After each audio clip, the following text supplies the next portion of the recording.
Fenomena politik dinasti marak berlangsung di sejumlah wilayah di Indonesia. Hal ini diduga menjadi langkah persiapan para kepala daerah yang tengah menjabat guna melanggengkan kekuasaan. Dan berikut laporan tim Delik RCTI.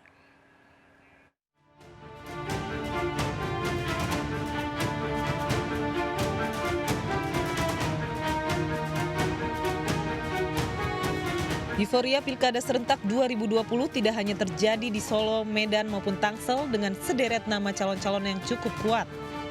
Di beberapa daerah lainnya, sejumlah pimpinan daerah mulai menyiapkan penerus, bahkan tak sedikit yang mencalonkan keluarganya sendiri.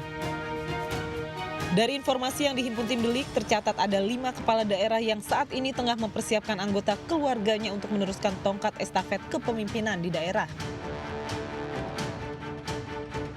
Di Indramayu, Jawa Barat, anak pasangan mantan Bupati Indramayu MS Saifuddin alias Yance dan Ana Sovanah, Daniel Mutakin mengajukan diri sebagai bakal calon Bupati Indramayu pada Pilkada 2020.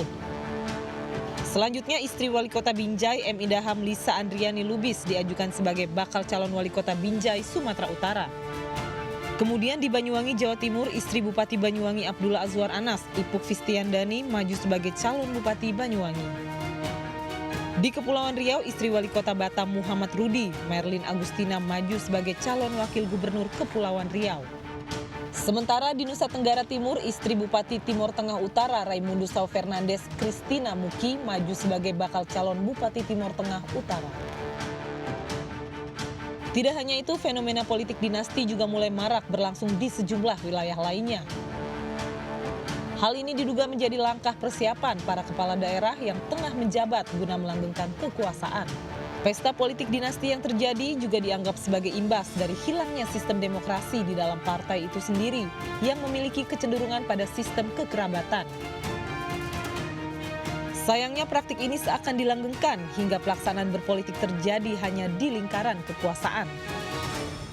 Dinasti politik itu muncul karena potret pengelolaan yang tidak demokratis di partai politik. Sehingga ketika partai politik sebagai etalase demokrasi, kolam kecil demokrasi, ketika tidak demokratis, maka kemudian berpindah kepada area yang lebih luas, atau dalam hal ini pemilu, katakanlah demikian, dia juga menjadi tidak demokratis. Karena ditentukan faktor genetis, faktor relasi antara bapak dengan anak atau keluarga, sampai kemudian relasi-relasi yang sangat pragmatis seperti karena adanya disebut dengan mahar politik di dalam pencalonan kepala daerah.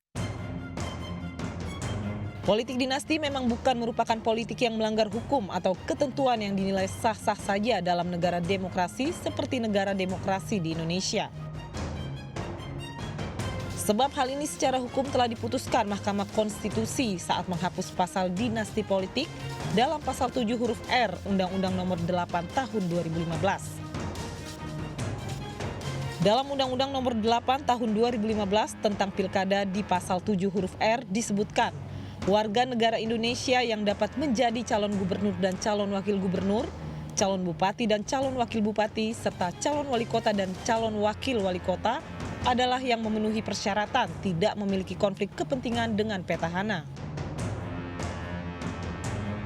Kata tidak memiliki konflik kepentingan dengan petahana yang dimaksud di sini adalah tidak memiliki hubungan darah, ikatan perkawinan dan atau garis keturunan tingkat lurus ke atas, ke bawah, ke samping dengan petahana yaitu ayah, ibu, mertua, paman, bibi, kakak, adik, ipar, anak, menantu kecuali telah melewati jeda 1 kali masa jabatan. Dengan dihapusnya pasal tersebut, maka secara tidak langsung politik dinasti dilegalkan di negeri ini sebagai bentuk amanat konstitusi. Konstitusional untuk memilih dan dipilih itu kan dalam rezim bahwa setiap warga negara itu diberikan hak untuk dipilih maupun memilih. Jadi hak memilih dan dipilih adalah salah satu amanah dalam Undang-Undang Dasar 45 dalam rangka untuk menegakkan prinsip kedaulatan rakyat. Namun sayangnya aturan ini menafikan konsekuensi lain dari sebuah praktik politik dinasti yang pada akhirnya justru hanya menguntungkan sekelompok orang. Politik dinasti tak pernah berakhir menjadi kultur yang tidak mudah hilang begitu saja. Kini kesadaran untuk kembali ke etika berpolitik pun dinilai menjadi solusi. Nah, maka dikatakan, kan kami tidak melanggar hukum. Iya, tidak melanggar hukum. Cuma nggak cukup tidak melanggar hukum. Melanggar etik enggak. Etika itu bisa tertulis, written ethics. Etika juga bisa dirasakan, sense of ethics.